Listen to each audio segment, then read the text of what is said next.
Outside of the books that you write, what do you feel is the value that you're offering via social media and just your interactions with your audience? There's a few things, and one of them is to show people, or just to kind of be an example of, hey, you can make the life you want.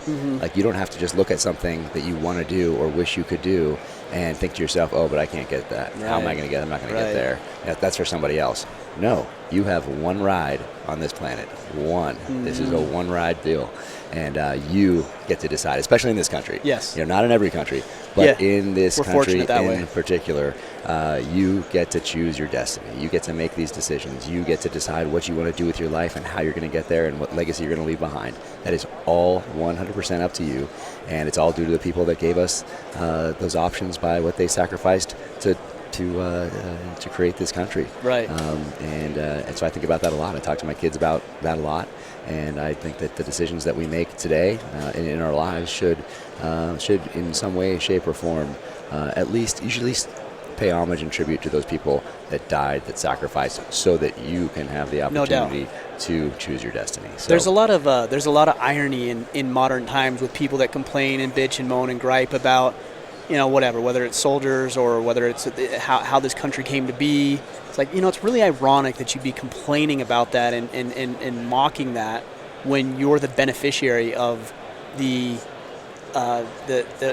reward of those sacrifices. Oh yeah. Right? Like it's ignorant, but it's also just ironic and a little pathetic at the same time. I know, it's that's the toughest. And we have it pretty easy today. Yes, really easy. Pretty easy. From the way we can get our food and clean water and these opportunities that are available, and then how all these platforms that allow us to complain about everything as well.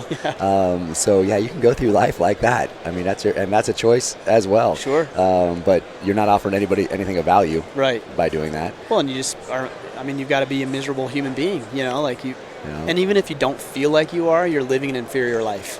Because that behavior is rubbing off, and not only is it rubbing off, but it's translating to other areas of your life. Oh yeah. So if you're negative, life, for example, on social media towards somebody who's trying to do good, you can't tell me that doesn't affect the way that you approach your clients or your employment or your relationship with your kids and wife.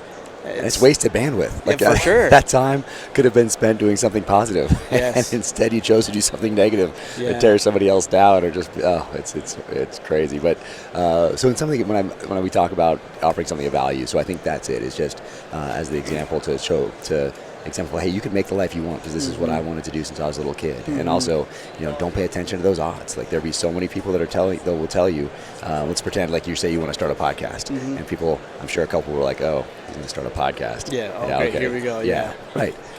So if you listen to don't listen to those people, obviously.